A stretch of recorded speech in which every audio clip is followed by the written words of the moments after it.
Hey there, everybody. Welcome to Hail Yes, a Detroit Free Press podcast about University of Michigan athletics. I'm Tony Garcia. I cover Michigan football and basketball for the Free, joined by my colleague and buddy, Reiner Sabin. He's our Big Ten insider. Our producer and editor, Andrew Burkle, as always, is here with us on the ones and twos behind the scenes. He helps us put the show together and will join us, as he does on this show, on the second of our two of the week for the final segment for the picks. But Reiner, it is the time.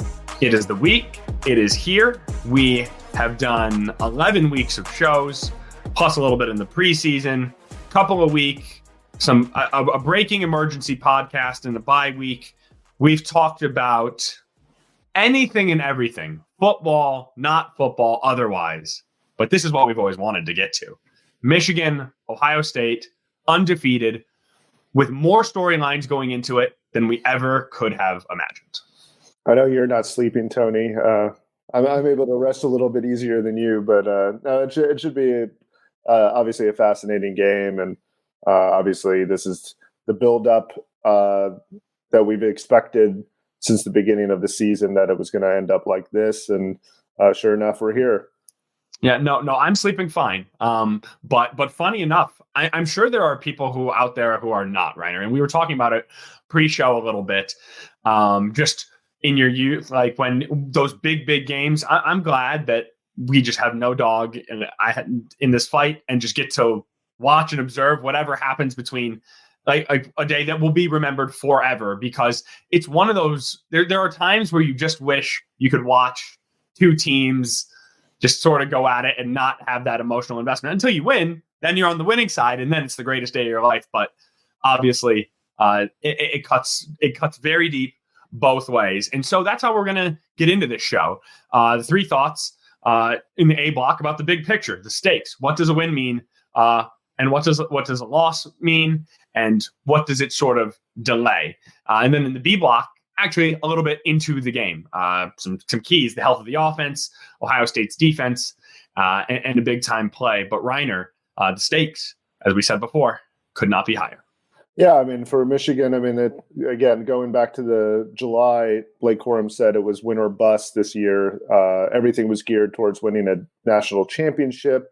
That was the team's focus. I mean, Jim Harbaugh talked back at Big Ten Media Days, told a national reporter that he expected, or he could foresee 20 players off this team being drafted in next year's draft. And so he was anticipating having his best roster ever at Michigan, and thought, obviously with them having made the college football playoff, this was the team that was going to possibly get them over the hump and take that next step.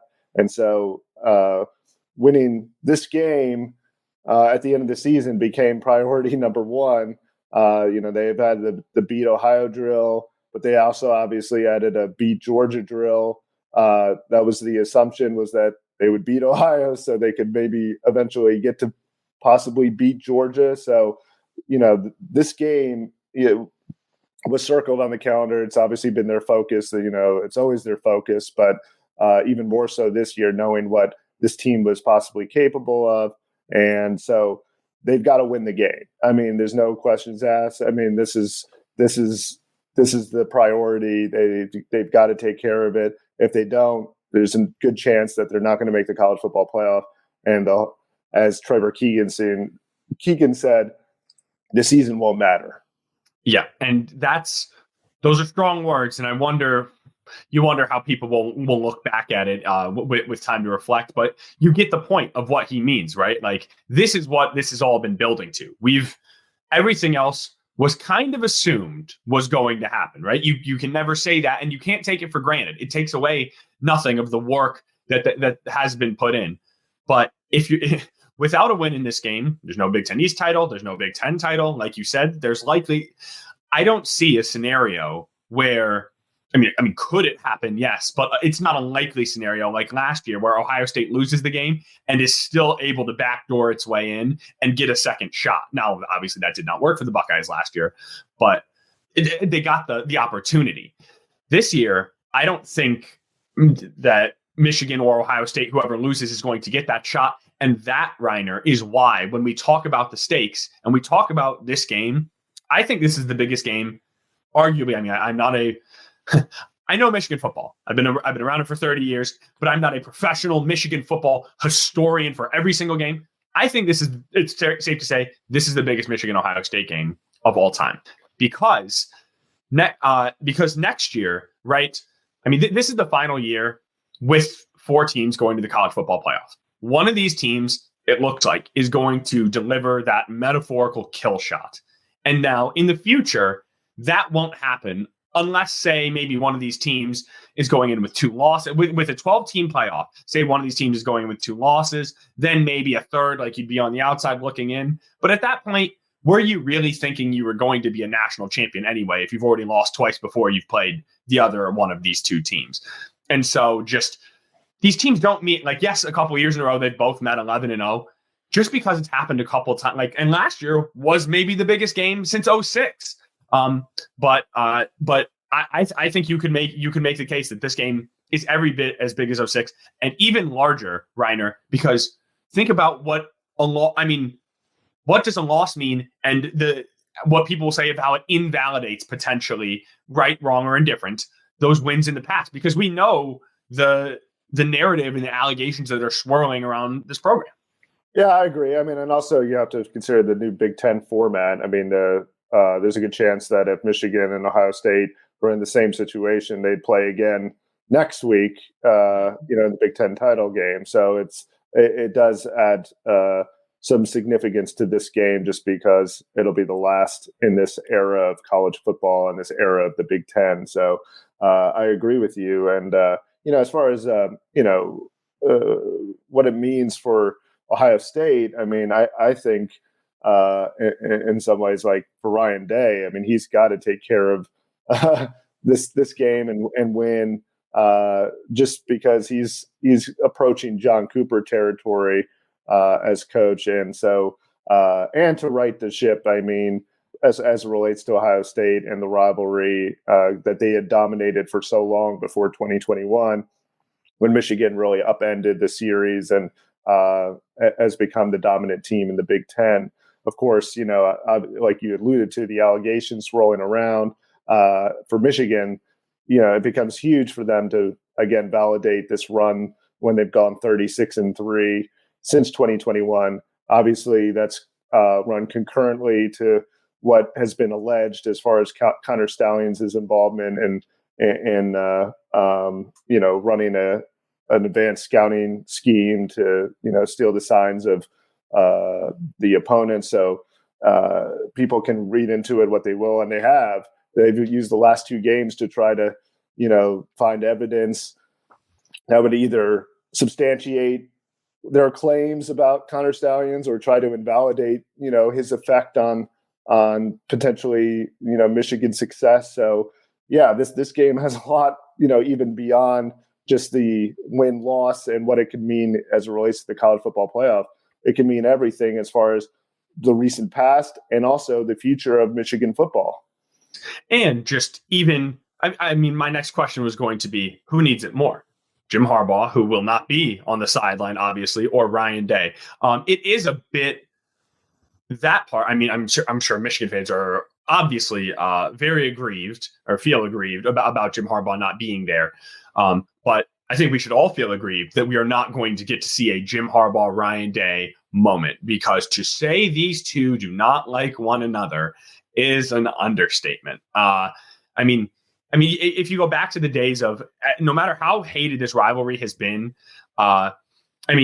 but like Woody Hayes and Bo Schembechler, like Bo Schembechler gave a eulogy at Woody Hayes' funeral, right? Mm-hmm. And Woody Hayes visited Bo Schembechler in the hospital when he had like a condition of some sort, right? There was a mutual underlying of respect. These two cannot even say the other's name or a positive thing about the other person, right? And so there's just that. I mean, how much each of these men want it for that reason as well. But if you just look going forward, my question to you, Reiner, is who needs it more? Because I have a thought, but I want to see what your thought is.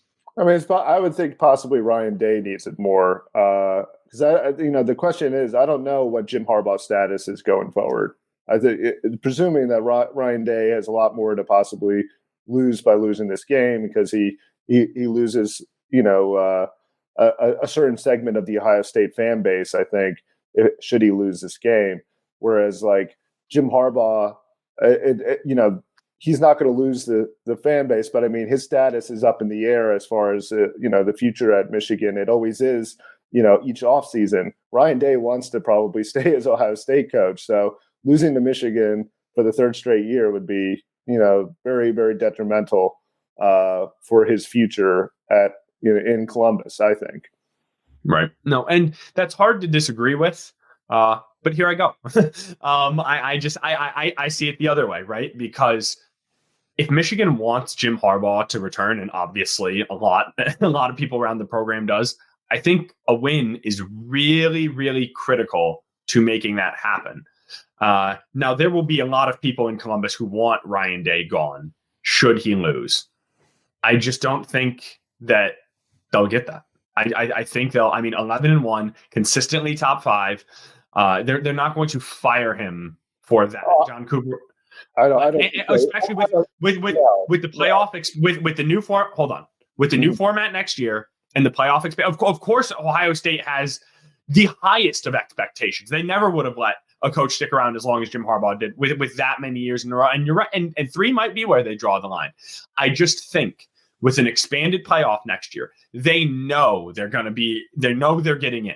So it's geared in a different way. And so do you think, Ryan, like, for whatever reason, as awful as this would be, is Michigan maybe a bad matchup, but Ohio State is still doing everything you need to do to win on a national level? They are. And so I'm saying with a new format, like, you can still get to that path. But a loss for Michigan, I don't know if there are already, and I mean on the Jim Harbaugh side, there's a lot of reasons Jim Harbaugh might not want to return. Who knows if he's eligible to coach next year, right? And a loss would certainly take wind out of their sails for a minimum. So I think for Michigan's future, if you want Jim Harbaugh and everything going forward, you need this win. I don't think. Argument? Yeah, I don't think. I think it's important for Michigan's future because it delays possibly whatever's hanging over their head. I mean, they've got 2 NCAA investigations. 2024 looks very ominous for Michigan for a lot of reasons. I mean, including the potential exodus of talent, the harder schedule, just the new Big Ten format, all the change that's possibly looming over this program, including possibly, Jim Harbaugh's, uncertain status. I mean, as whether it's mandated by the NCAA with the sanction, or he up and leaves. So there's a lot going on as far as Michigan is concerned, and why a win at least would again continue their championship dreams and keep 2023 in good shape. And would actually lead for a nice clean break between 2023 and 2024. Here, it seems like if they lose, 2023 would just bleed into 2024, and this would be the beginning of a period of potential volatility for this program. As far as Harbaugh, I don't think it matters because, again, Michigan before in 2020, he was 0-5 against Ohio State. They were 2-4. Nothing happened to him. I mean, he got a pay cut, but again, they stuck by him. So, and he's come back and he's won twice since. I don't think a loss would really affect him one way or the other. I think the fan base and the administration has shown that they'll stick by him for practically everything. I mean, again, he's overseen a program that's right now under investigation twice, and there's been a lot of bad stuff that has happened, especially in the last few months here. And, it seems like the support of him has been as strong as ever. So I don't think a win or loss really does anything as it relates to Jim Harbaugh. But I do think a loss would be very, very damaging for Michigan as it relates to going into this a very uncertain 2024.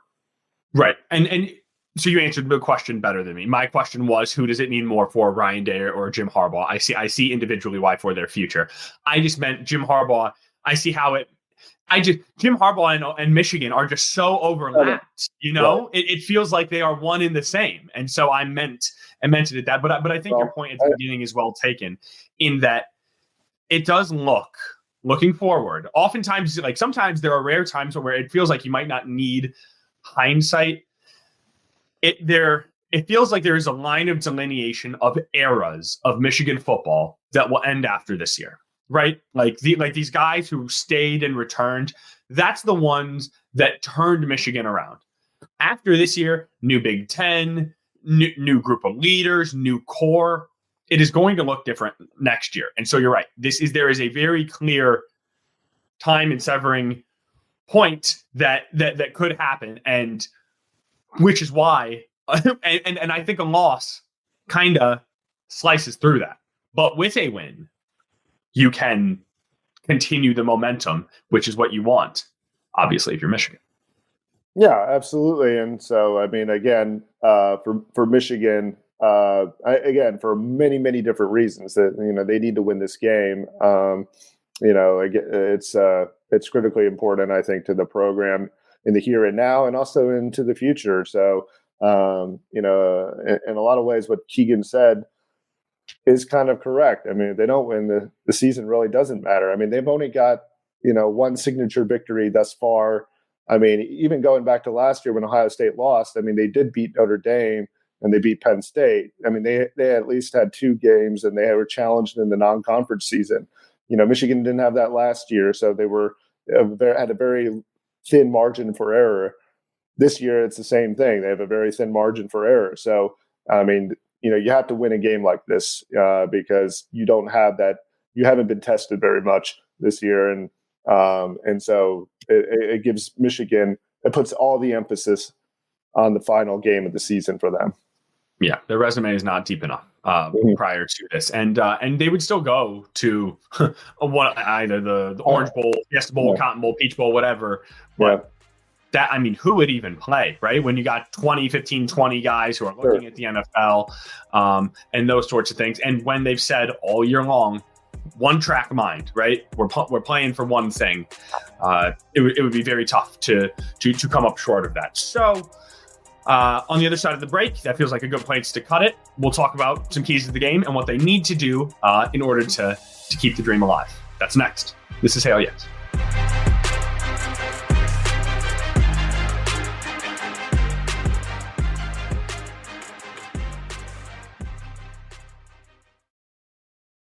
All right, Reiner, we talked about all the different ramifications about what a win or loss would mean. Now let's do what our actual jobs are, the other part of our job, and seeing how they could get to either of those outcomes. We've identified sort of a few keys to this game. And number one, Reiner, I think that we both independently thought is one that Michigan had not really been having to deal with, or no question marks. And until this week, which is not really when you want them, sort of the health of this offense and who's at or near 100%. Yeah, I think it has a huge bearing on what the outcome of this game, and it could have a real effect there. I mean, how healthy is JJ McCarthy? He appeared a little hobbled, as you noted in the pregame. Didn't look particularly sharp against Maryland. They didn't really run him very much. And that's a huge factor considering some of the issues that Michigan has experienced with the pass protection these last two games. They've looked very vulnerable in that sense. And so the ability of McCarthy to extend plays, maybe create some extra running avenues with his legs ends up being a huge factor in this game potentially. And so, it's going to have a big effect. I think they need to probably be in top condition against this kind of defensive front that Ohio State presents. Jim Knowles is obviously not afraid, as he showed last year, to bring the house. I mean, I think he'll be a little bit more cautious this year, certainly, but I still think that they're going to try to come up with some exotic blitz packages and different things to try to expose Michigan's pass protection. Especially on the right side where, Carson Barnhart has been beaten pretty badly these last few games. Yeah. I think it's a good point. And Ohio all of them, a number of them. But I want to stick with JJ at first for a minute because you're talking about the key being with his legs. Yeah. I would not make any sort of assumption that that's something that he's just going to be able to do, right? Because in the last 3 weeks, he has not at all. 14 carries for -4 yards. Now, of course, in college, that does include sack yardage. But just for perspective, his other worst 3-game stretch this year was the first 3 games of the year that also came without Jim Harbaugh, where he had 7 carries for 35 yards. Now, that was in the non-conference when they were protecting him, right? Well, so that's 2 things. One, it was weaker competition, so he was not taking those sack yards, so he was not going backwards as much. And 2, they were not running him actively because they did not want to get him hurt. Because look what happens, right? He goes down in the fourth quarter against Penn State, and he has not looked the same since. Now, I asked him on Monday specifically, how is he doing? How is his ankle? And he said he was good. Sharon Moore doubled down, said as much after the game, said it on Monday. I was listening to an interview he did on the radio Tuesday, and said he's felt better the past 2 days than he has the past 2 weeks. So you got to hope that that's all true. But I mean, what else are they really going to say? And here's the other thought, right? It's not just J.J. McCarthy. 2 tackles. Ladarius Henderson, now it sounds like he practiced Tuesday. They are expecting him back, but he got dinged up last week. Is he 100%? How healthy is he? And Miles Hinton went down with a knee. There was no structural damage, but I'm not sure if he is going to be able to go. And he is depth anyways. So like you said, it would be Barnhart on the right, Hinton on the left. And by the by, the nation's leading receiver through 2 months, Roman Wilson, left after he took a pretty big blow to the head or to the upper body, looked above the shoulders to me, and came back to the game in street clothes last week. And we've seen what the passing attack has looked like without the last few weeks with the hobbled JJ, with an offensive line with questions, and certainly when Roman went down. Yeah, and the question is, I mean, are they going to have to max protect? And if they do, then that means the tight ends can't go out, run routes, and then, that also limits the effectiveness of somebody like Colston Loveland, who is not a great blocker, and so that they would not necessarily deploy him as much either. And I think, given what they were able to do with him last year in the Ohio State game with Colston Loveland, they want to get him out. His coming out party. Yeah, right. And so I think, the fact is that if they have to keep the tight ends into block, that's not good news for Michigan. And so, but they may very well have to do that because, the offensive line, especially on the edges, looks pretty vulnerable. And so the 2 tackle spots, I mean, even Ladarius Henderson, I mean, this guy was, he's gone back and forth between a guard and tackle throughout his college career, wasn't initially the starter when the season began. It's not like he's the answer necessarily either, even if he's healthy. I mean, they're weak at the tackle spot, and this is not the same offensive line that they've had the last couple of years. It's not. It's interesting because they're not running the ball through the interior of the line, which is sort of where their strength is, right? The guards in the center. And then on the pass pro, they're getting beat when they are getting beat on the outside. So you can't run in the middle and you can't block from the outside on the pass. So it's like, that's sort of why I can't think of a game. I mean, other than like a Michigan State or a Nebraska, but these last couple of games that have mattered, even going back to Purdue where they moved the ball pretty well through the air, like they have not passed the ball and run the ball to perfect effect in any game, right? And then as we talk about the pass game, certainly we'll get to the run game momentarily. Good luck moving the ball against this Ohio State defense, right? Number 1 in yards per play, number 1 in pass yards per game, number 1 in passer rating against, number 2 in completion percentage. I mean, you can't, they don't even allow like the completion percentage is the one that did it for me, right? It's not the yards, it's not everything. You can't even check it down against these guys. Yeah, and that's the problem. I think that's what they're going to try to do. I think the defense is not going to do the cover zero blitzes and leave guys out on an island, their corners, whatsoever. So I think they're going to try to make Michigan go play by play down the field. And I don't know, given what we've seen over the last couple of weeks, whether Michigan can do that. I mean, especially against Maryland in the second half, they got behind the chains a lot. And so there was a lot of 3rd and long situations. And that was a little bit, concerning if I were Michigan. This is not new, Reiner. Yeah. I mean, all year they were touting JJ McCarthy on 3rd and 7, 3rd and long. Yeah, how otherworldly he is. He's 22 of 29 for 340 yards, 4 touchdowns. I'm like, but the problem is you're facing all these 3rd and 7s, 3rd and 8. Like these are not the down and distances you want to be consistently in. Like you're just playing against the law of average. I mean, Jim Harbaugh's the one talking about Newton's theory, right? What goes up must come down. I mean, eventually water will find its level.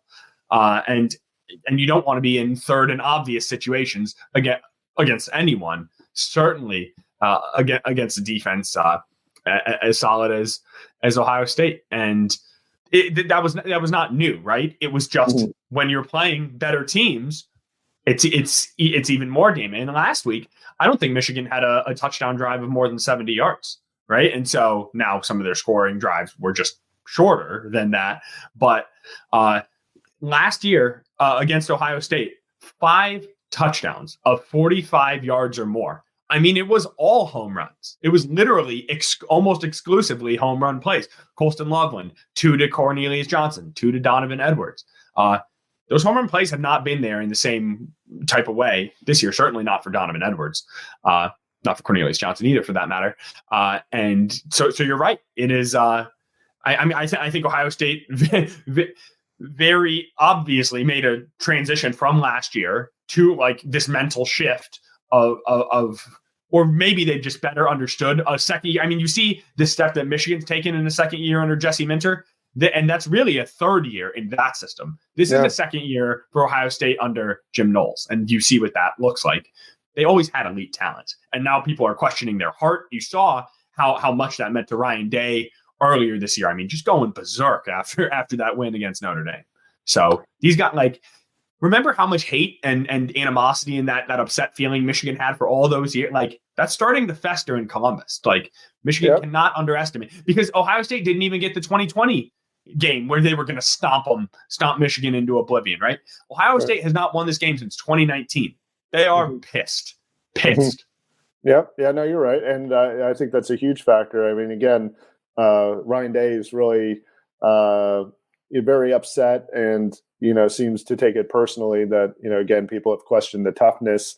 I think, Ohio State has shown that they're not the same, finesse offensive team that they have been in the past. Of course, I don't think they can be with Kyle McCord. He's not the same level of player as obviously CJ Stroud, and such. I mean, so Dwayne Haskins, what have you. I mean, they haven't had the he's just not at that level. And so I think they have had to win a different way.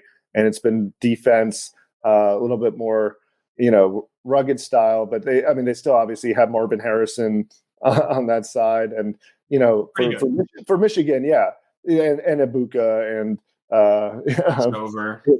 Stover at tight end. Yes. I mean, so it's like it's still Henderson is back in the back. Yeah, right. And I think, he could be a big factor. I mean, again, the run game has to get going for Ohio State. I don't think they want to put it all on Kyle McCord here. And if they do, I mean, again, Michigan's got to bring pressure. He hasn't been nearly as good when he's under pressure. And, it's not just blitzes. They need to get pressure from their front 4, or front 3 or what have you. And especially, from the interior tackles that have been creating issues for quarterbacks. I mean, Kenneth Grant, Mason Graham, Chris Jenkins, those guys have to get going and be able to create some issues from the interior.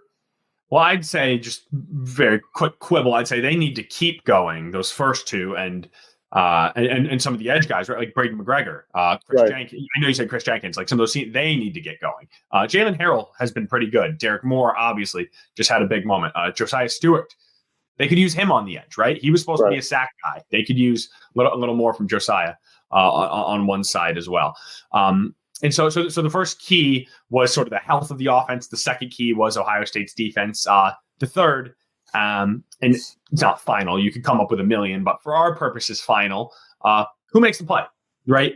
There is a different hero from these big games every single year. Last year, I think it set some wild expectations for Donovan Edwards.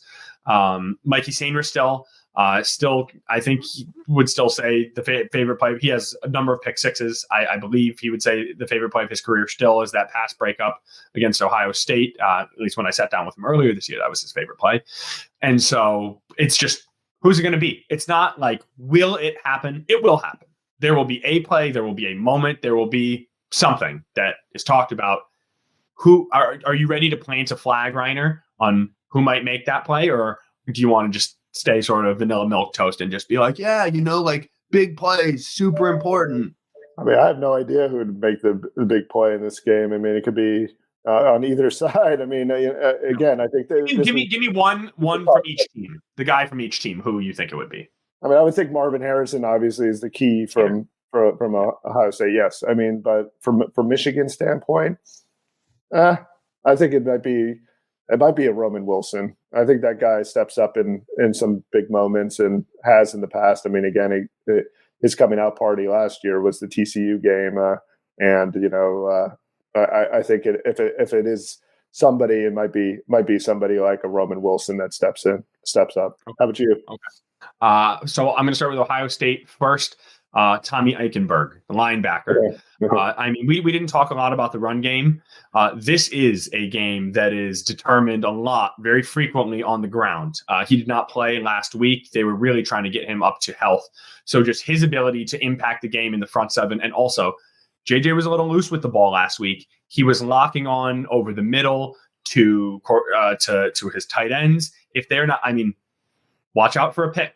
Watch out for an interception over the middle. I know that's very specific, but just he's a freak. He makes great plays. This is last night. And also, I also wanted to pick him because the Mike linebacker, sort of the counterpart. I mean, obviously you would think of the quarterback, but also I'm thinking of Michigan's running back, Blake Corum, has not had, I mean, he will go down as one of the 2-3 most historic running backs of all time in Michigan history in a few weeks with Chris Perry, Mike Hart, very short list.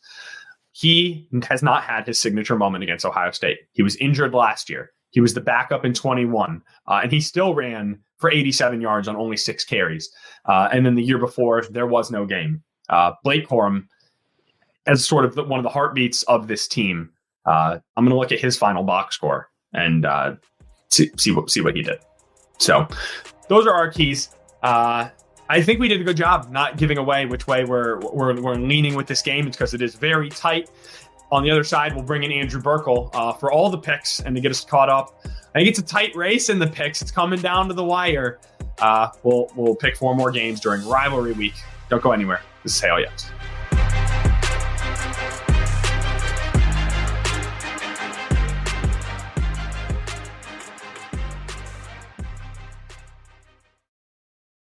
We're back. Final segment. The real reason we signed on to do this podcast, obviously, the picks. Andrew, this is the final week of the regular season. I guess we didn't discuss if we're going into championship week, into the bowl season, but it's pretty tight, I think. How are you doing? I'd say it's a very tight race. We are literally tied. 22, 17, and 4. All 3 of us are in a dead tie. So you couldn't even make it up. But I guess it's good. We're 5 games over 500, right? So, I mean, that's not bad. It could be a lot worse. And I think it will probably depend what we do for championship week might depend on how this week goes, right? If we're all tied, we can use it as a tiebreaker. That feels fair. And then also I'd like to add that next year, and we'll still do the picks, but I do think it's a clean slate. This kind of wraps up the regular season. So this is kind of the final week, but we'll still do picks for fun.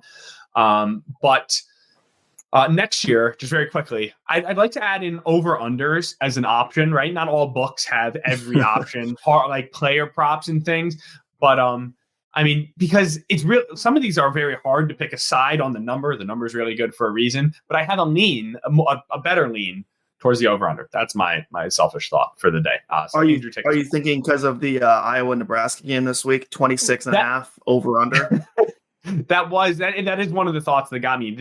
Iowa has now set the over-under low 3 times. I don't know if this is a new 4th record, but 3 times this year, Iowa has been in a game with the historically lowest over-under ever set.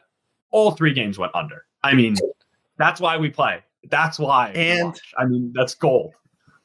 And yet, what are they? 9-2 now, right? I think they won last week, right? Again, 9-2. Licking their chops at Michigan and Ohio State, right? Who's going to get to see the Hawkeyes in the title game? I know it's insane. It's going to be college football. It's wonderful. It's ugly. It's all things college football. Mm-hmm. So let's get to these picks. And honestly, we haven't even talked about this, so I guess we'll just do this live here. Do we want to end with Michigan and Ohio State as the big cherry on top of our picks, or do we want to just start with it right off the bat? What do you guys think? Let's end with it. Okay, I agree. Make everyone stay. Make everyone stay. Otherwise, no one's going to stick around to hear what we have to say anyway. So let's start with Texas Tech and Texas playing on Friday. Texas is a 12.5-point favorite. I can't remember the status. I haven't looked up the status as far as if they've had this schedule down the road now that Texas is leaving for the SEC. But either way, surely some bad blood here. So, Reiner, who do you got, Texas or Texas Tech? Texas, I'm going to go with because, excuse me. I think I messed that up. Texas Tech, I'm going to go because of Jonathan Brooks being injured or, and out for the game. And also, Quinn Ewers has been really inconsistent this year. There was a lot of talk, I think, after the Alabama game. He was very high about, or NFL scouts were very high about his potential for the NFL draft. I think that's cooled right now. People are having second thoughts about that. So, I mean, it's just indicative of very up and down kind of quarterback. And now with the running game not necessarily being there, I'm not so convinced. And, I think again, Texas Tech, Joey McGuire has been able to kind of sometimes pull a rabbit out of his hat every now and again. So I think he'll have his team, especially up for Texas. I mean, that, everybody in Texas that's not Texas wants to take down Texas. And so it's one of those games that I have a feeling that, Texas Tech's going to come with their A game. And I don't know if Texas will come with their A game themselves. Yeah, this doesn't even feel like pulling a rabbit out of a hat to me with this type of number, 12.5. Like, let's just take a look at a big picture, right? So Texas looking forward to the Big 12 title game, so they think. Looking forward to the SEC next year. Still got an outside shot at the college football playoff should things break right, should they win out. And so they're already looking forward. And then you look at Texas Tech's record, 6-5, right? It's not too good, but it needs to be like sort of taken big picture just for a moment. They lost that opening week, which feels like forever ago, at Wyoming, and then they come back home and can't get it done against Oregon. Now we all see how good Oregon is, and Wyoming is not a bad team. Playing in Laramie is tough. It was just the wrong night. They were on the wrong side of the upset. They lose to West Virginia later. They're 1-3 since then, since Big 12 play. 5-2 in their last 7. They've won three in a row. I guess one of them was against UCF, but UCF is a good team. I mean, they beat Kansas, they beat UCF, they beat TCU. They've won 3 in a row. They've won 5 of 7.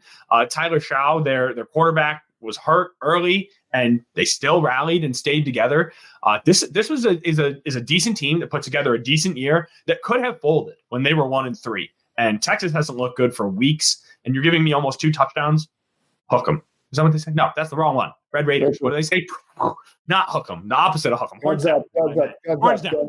Guns up. Guns up. Guns up. Guns up. Horns down. Guns up. What's Oklahoma State? Aren't they also gun related? I always get the 2 confused. They do. One of them does it with 1 finger, I believe, and one of them does it with 2 fingers. I'm not making that up. It's I think you're right too. Red Raiders, but yeah. So we'll get the stats team on that. Yes, Andrew, please. While you look. Oklahoma State is pistols firing. The double pistols? No, it's pistols firing. That's their gesture. The Texas Tech is guns up, and you have to understand any team in that region has a hand gesture. It's like you literally, that's what I was going to say. They love even TCU with their little horn thing. Yeah. SMU has one. SMU has one. Texas, of course. I mean, what's SMU? I forget. It's like ponies. It's something about ponies. It's like this. I think. Yeah. This is great audio content right now, guys. As we literally make hand signals on a podcast, but don't forget. We'll put it on YouTube. Yeah. Bad radio. Bad radio. SMU uses Pony Up. Yeah. That's their one. Yeah. Okay, Andrew, who's your pick? Anyways, yes, I'm also going Texas Tech. I mean, 3 straight wins for Texas Tech, including a close game against Kansas. There, they've won a couple really close ones here. Like last week, 1-point win over UCF, and then you have Texas in the ultimate look-ahead spot. A team who has kind of been shaky here for a while now. So I'm gonna go with Texas Tech for all the same reasons that you guys said. You guys laid it out. I mean, it just feels like a classic setup game. And I'm getting 12.5. I mean, that's just too easy for me on that one. So a lot of big spreads this week. Michigan and Ohio State is one of the few that is not a high spread. Oregon State at Oregon, 14-point underdog. Oregon State nearly beat Washington last week. So now Washington beat Oregon earlier this year. It seems that the general consensus amongst college football fans is that Oregon is the better team than Washington. This is a good chance for them to prove it here. Who are you guys taking? Well, I don't know if this would really prove it, right? Because I mean, Oregon's playing Oregon State. I think next week, if they got a chance to go at it again in the Pac-12 title game, then maybe they could prove it then. Which is exactly why I think Oregon's going to be thinking about that a little bit. And Oregon, let's think about this. Oregon going to the Big Ten next year. Everything's still to play for. The bigger brand of the two schools, obviously. The forgotten, I'm sure they probably have a similar little brother type phrase or whatever they say, just the forgotten other school in Little Corvallis, right? And the Jonathan Smith, and it's easy, the head coach of the Beavers, it's easy they just lost a deflating game against Washington. How can you respond? Because Jonathan Smith is the real deal. And this is a tough-nosed Oregon State team. I am doubling down. I don't mind that I lost we were talking pre-show. There are good losses and bad losses. That was a fine loss on a bet. From my mind, I thought Oregon State played very well. A couple unfortunate turnovers. And what are you going to do? 14 points is a lot in a rivalry game, especially when they feel like they are not that far behind Oregon, right? They think of themselves, and they've beaten top 15 teams this year, and they just went toe-to-toe with Washington, and a couple touchdowns in the last time these two are meeting. Give me the Beavers.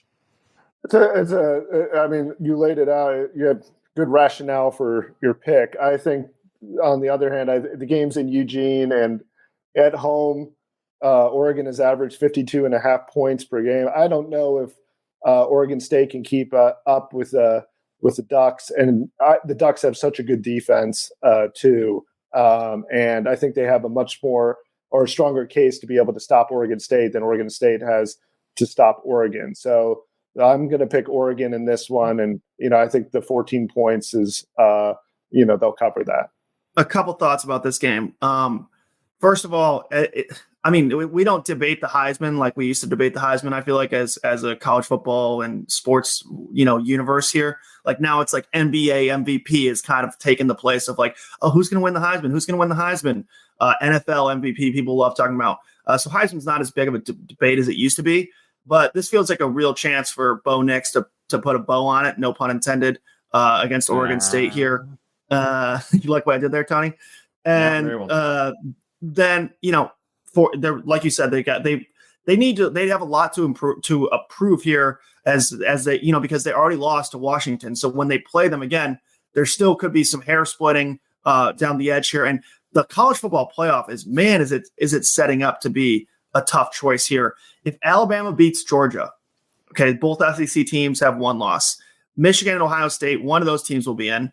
You have to figure one or possibly two of the SEC teams would have a good case. You have Texas is flirting there. You have Washington or Oregon, whoever wins that game. There's just plus Florida State. Who has lost Jordan Travis, is now 12-0. The college football playoff has made it very clear that they want to have the four best teams in there. Are they going to put in a backup quarterback? I just think that these games are going to matter because it is going to be splitting hairs. So I'm going to take Oregon in a blowout effort here over Oregon State. Yeah, just to add to the home differential, Oregon's outscoring teams at home on average. It's the average score is 53-16. I mean, it's ridiculous. And so, it just that's a tough place to play at Autzen Stadium. And again, it is a rivalry game, so that it's going to be tightly contested probably initially. But I just think Oregon ultimately overwhelms them. I like Oregon as one of the top 4 teams in the country. I like them even more than it's a complete team. It's a complete team. Yeah. Yes. No. It is. And so I didn't just easily pick it, right? Yeah, but I like that formula. I'm very comfortable with running and defense. That travels. That travels, especially when it gets 2 touchdowns. Mm-hmm. Real quickly, 1-word answer: yes or no. Danny Lanning, Texas A&M. No, he already basically said he's not leaving, so I don't think he will. It's easy to say it though, right? But he's got it good. I mean, again, it's like why would you take a step down? Yeah. Oregon, I would. Oregon's a better everything. I agree, but Texas A&M. I wouldn't want to touch Texas A&M with a 10-foot pole. Who has higher expectations and underachieves more than Texas A&M? It's horrible. It's a horrible booby trap of it. And you want to go live in College Station? Have fun. Yeah, I think he's got a better setup with the Nike money at Oregon, and then also they're going into the Big Ten. Yeah, they're getting paid. They're going to be relevant for quite a while, and he's got a good thing going there. I don't think he wants to up and leave for to Texas A&M, and I think. Actually, one of his right-hand men there worked at Texas A&M, so he could give him the lowdown on that. And I have a feeling he left A&M for Oregon. So, he'll be able to get a good grip, understanding on that particular job. And I don't see him going there at all. Yeah, I think he sticks at Oregon, and he should. That was a great one-word answer, Rainer. Yeah. Sorry. Yeah. Well, all right, let's take a look at the Alabama-Auburn game here. Not as competitive as it may be in normal years between these two. Auburn's kind of downtrodden right now. So 14.5-point favorites Alabama is. Reiner used to cover Alabama, as everyone on this show knows, from the constant references from all of us. Honestly, we mention it more than Reiner, Tony. We really do. So we give him a hard time, but Reiner, we'll start with you here.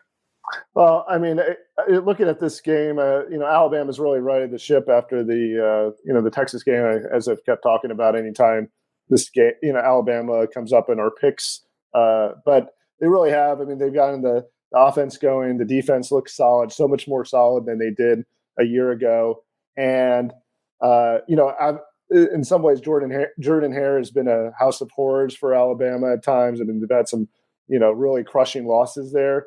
But this Hugh Freeze team is just not up to par with Alabama. The offense is just not good enough, and the way Alabama's defense is playing, especially their pass defense. They've got some real guys back there with Terry and Arnold, and Jalen Key and some of those guys on the back end, and it just looks like it's not going to go well for Auburn on this day. So I'm going with Alabama here. I know it's, again, usually I wouldn't go do this, especially against the Hugh Freeze team. Hugh Freeze has given Saban fits back at Ole Miss, usually comes up with something to scheme them out. But I just don't think Auburn has the players on offense to be able to create any kind of issues for Alabama. And I think Alabama's offense is good enough to just kind of blow them off the field. Right. I'm kind of having a pattern here, right? Texas Tech, 12.5. I like the points at Texas. Give me that. Oregon State, 14 points at Oregon. Give me that. Auburn at home, getting the most points. Still want nothing to do with it, right? It's not just a point thing. It's also a scheme thing. You thought I was going to go with Auburn, didn't you? No. They can't move the ball. And so even though the over-under is at like 42 or so, which would imply, and with a 14-point spread, which implies that it's going to be somewhere around a 28-14 game. So they just need to score 2 touchdowns. I don't think they're scoring 2 touchdowns. Auburn looks broken. They and just has not moved the ball at all. Alabama, as you laid out, just continuing to ascend. And this is the perfect. There's no look ahead to Georgia, right? You got to go beat the snot out of your rival, and then you get to go play Georgia. So no trap game, no nothing. Just a better team taking it to their rival, like we saw happen in the state earlier this year. I made a mistake. I meant to not say Jalen Key. Caleb Downs is the guy that, it could be a huge difference maker on the defensive side for them. The DB. I mean, he's been involved in a lot of plays. He's their leading tackler, and also as a safety, he's also had a big impact as far as interceptions and such. So, I mean, he's somebody that Peyton Thorne's going to really have to be mindful of going forward. So, sorry about that. Inexcusable. 1 week suspension. Yeah. Can you get your Alabama secondary name straight? Yeah, I'm sorry. Yeah. I don't know why that Jalen Key popped in my head. No, we're kidding. Alabama's offense been absolutely rolling these last few weeks. They've been playing kind of a different style, a little less open than they were a few years ago. But 49 against Kentucky, 42 in that fun game against LSU a couple weeks ago, and then 66 against Chattanooga, which doesn't really mean that much, but even 34 against Tennessee. So if they score anywhere near those point totals, I just don't think Auburn can keep up with them on that side of the ball. So like you guys said, it's just going to be too much for Auburn. And then looking back on the history of the last few years of games here, Auburn has their most recent wins are 2019, 2017. And both those years, Auburn had a pretty good team. So Auburn seems to be competitive in this game if they have a good squad. But it's just like I just don't think that they're up to par this year. And this is one of the worst Auburn teams in a while, I think, offensively at least. So I'm going with Alabama as well. All right, it's that time. All right, final game here, as you guys have all been waiting for. Now, Tony was saying before the podcast he didn't even realize he had to make a pick by today. He wanted to punt the can down the road as far as possible. So that's why I'm talking about an over-under. This is a perfect over-under spot. I'm not. Oh, come on. You can't back out of picking this game. That'd be so lame. I'm not. I won't. So, of course, I'm going to put you on the spot first, Tony. Ohio State, Michigan, 3.5-point spread. Who are you taking? So, Michigan not playing its best ball as of late. Questions on the offensive line. Questions at receiver. Not running the ball all that well. Getting intermittent pressure on the quarterback defensively. Yes, been stout all year on defense until last week, the pass game. And they were not just picking on Josh Wallace. Will Johnson was had. Mikey Sainristel, who's playing at an All-American level, has been had for some big plays as well. All three of them are going to have some tough matchups with Abuka and Stover and, of course, Marvin Harrison Jr. This is not a game where Michigan just goes out and has a talent advantage. And down Jim Harbaugh, down a linebackers coach. They have a lot of good coaching. They have a lot of great coaches and a lot of continuity, but it's hard to say they have a coaching edge right now either. Just not that Ryan Day's proven it in a big game, but Sharon Moore's never been in this moment, right? And you might not think that matters. It does. It does. And so there is a ton going against Michigan right now. However, sometimes you just win, and Michigan has continued to do that. They have not looked bad, or they have not looked great, but they come up with the timely plays. There were 7 of them last week by the defense and the special teams. 2 Mikey Sainristel picks, a Kenneth Grant sack, a Mason Graham sack, a punt that's downed at the 1, a blocked punt, on and on and on it goes. They have enough playmakers. They're at home. They got the edge. And I think in overtime, Michigan wins by a touchdown. They get the ball first. They score a touchdown. Sack in overtime. I don't know who gets it. Maybe Jalen Harrell. Sack in overtime puts Ohio State behind the sticks. And Michigan wins. And that's how they cover the hook. I was really worried about that hook, about that 3.5. So overtime win for Michigan. How's that for stressful? I think you laid it out pretty well for your case. I mean, my case isn't exactly based on anything other than the fact that I picked Ohio State the previous 2 years and Michigan made me look foolish. So I'm picking Michigan this time because, well,